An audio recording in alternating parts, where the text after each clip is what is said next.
So many of you are probably already familiar with our Strategizer report, but for those of you that aren't, our Strategizer product is a monthly report that we put out, and it is entirely model-driven.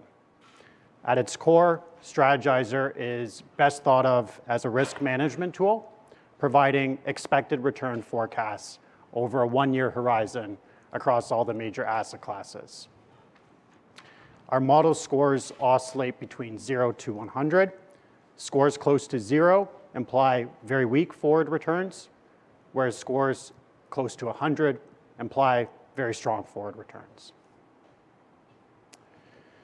So you might be wondering, how are these model scores derived? Well, in essence, we look at 5 major categories.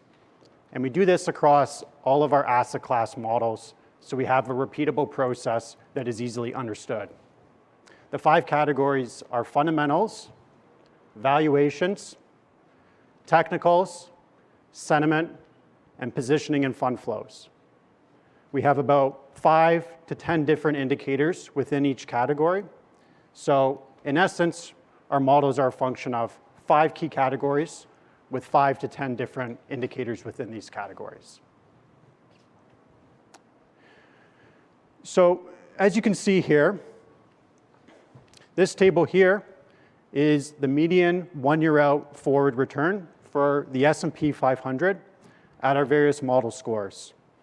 So we put a box around scores less than 20 and scores greater than 80. And the reason for this is that these extreme model readings are really what we're looking for. This is another way of showing how our conviction increases at the more extreme model readings. As you can see, when our US equity model has had a score below 10, the S&P 500 on a one-year out basis has been positive only about 40% of the time. Now, this might seem like quite a lot, but it's worth keeping in mind that in our sample period that we looked at, the market was higher, the S&P 500, on a 12-month basis about 3 and 4 times. So we're looking at quite a significant drop-off. Conversely, when our model score has been above 90, the market's almost always been higher. As you can see, about 97% of the time, the market's been higher 1 year out. So this should reinforce that we're really looking at our extreme model readings as an indication of when to add risk exposure or when to dial back risk exposure. So I'm going to speak a bit about how our equity models performed over the past year, as well as our current expectation for the next 12 months. And again, it's worth emphasizing that this is a 12-month call, not a short-term call. We have shorter-term models in our Breakfast with Dave publication, but this is a 12-month view. So as you can see from this dial, at the start of 2022, we were almost maximum bearish. We had a model score of just 2.5.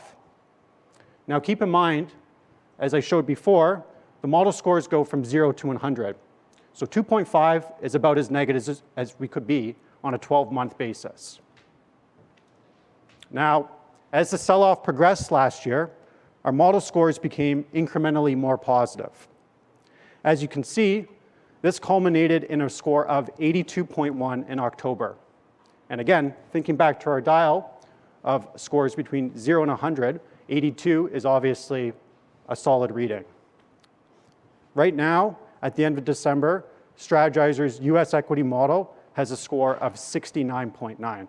So we're moving towards an above average return expectation over 12 months. But this point is really critical here. When we went back in our sample period and looked at 10% drawdowns for the S&P 500, what we found is that in soft landing periods, our US equity model has averaged out to almost 86. Whereas in recessions or hard landings, our model score gets close to 100 before it bottoms. So thinking back to the previous slide, we saw a reading of 82.1 in October, which tells us that the market is much more closely resembling a soft landing scenario, whereas as you heard from Dave speaking before, our forecast is affirm is for a hard landing. So to summarize our overall view here, we're of the belief that while a lot of bad news has been discounted by the market, by no means is it fully priced in. So our expectation is that we're likely to see lower lows in the near term, but we're becoming increasingly constructive on a 12-month horizon.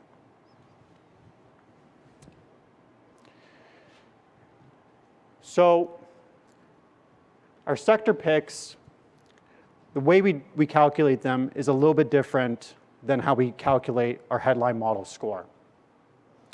Whereas we look at 5 key categories at a headline level, we're really only focused on 4 at a sector level. We exclude sentiment because we don't believe we have great data to be able to do this well at a sector level. So we're focused on technicals, fundamentals, valuations, and positioning. In addition, in contrast to the headline model score, which is 0 to 100, we simply just rank each sector from 1 to 11 because there's obviously 11 sectors within the S&P 500. A score of 1 implies that the sector ranks the best on that one category, and a score of 11 implies it ranks the worst. Next, we take their average rank, equally weighted, and then we come up with an overall ranking. Our general approach is to take the top 4 sectors, overweight those sectors, so that would be overweight relative to a benchmark, like the S&P 500. The next 3 sectors would be market neutral weights, and then the bottom 4 sectors are market underweights. So right now, as you can see, our top sectors are generally a mix of value-oriented sectors as well as some defensive sectors. This was our theme last year, and it served us well, and we think it will continue to do so, at least for now. In terms of our performance last year, this is perhaps what we're most proud of. Our top-rated sectors at the start of last year, if you had just had a portfolio of those 4 sectors and held them 25% weight each, they would have returned for the S&P versus the S&P 500 3%, whereas the S&P 500 was down 20%.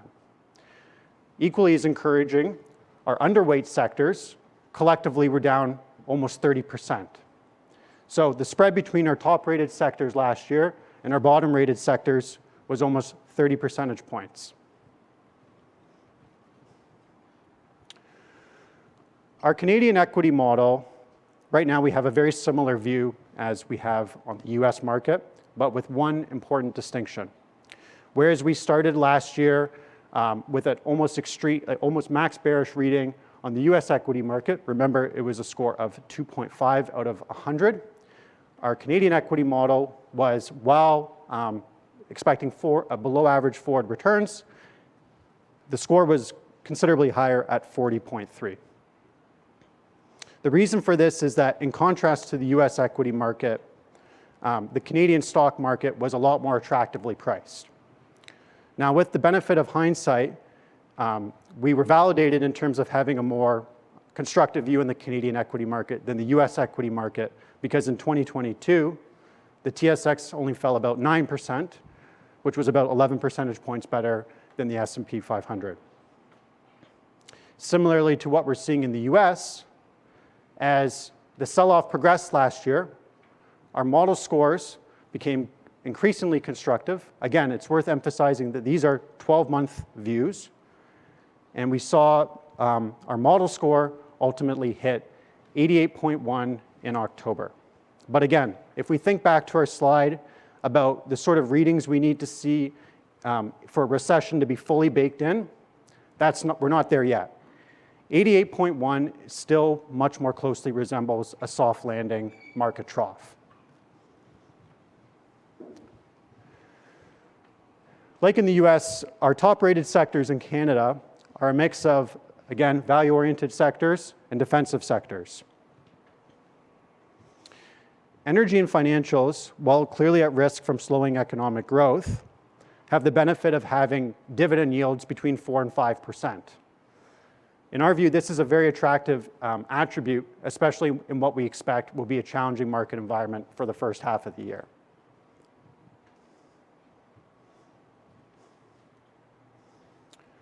Similarly, in Canada, we had what we believe was quite impressive performance numbers from last year. Our top-rated sectors in Canada, on a price basis, averaged out to 5%, whereas the TSX was down just under 10%.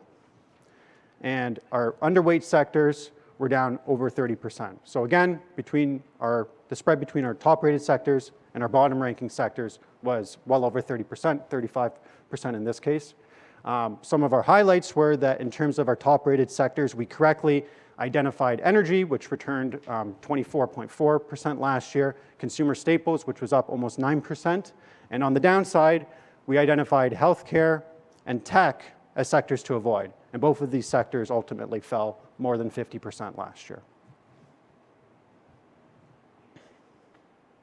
Now, you might be kind of detecting a common theme here, but in Europe, just like in Canada and the US, we started 2022 with a very pessimistic outlook. Our model reading was 18.4, so again, expecting well below average forward returns last year. Again, this was validated as European equities succumbed to selling pressure.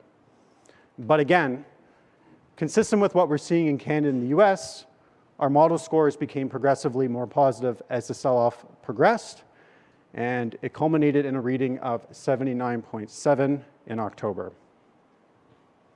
Again, and I can't stress this enough, this is not indicative of a recession being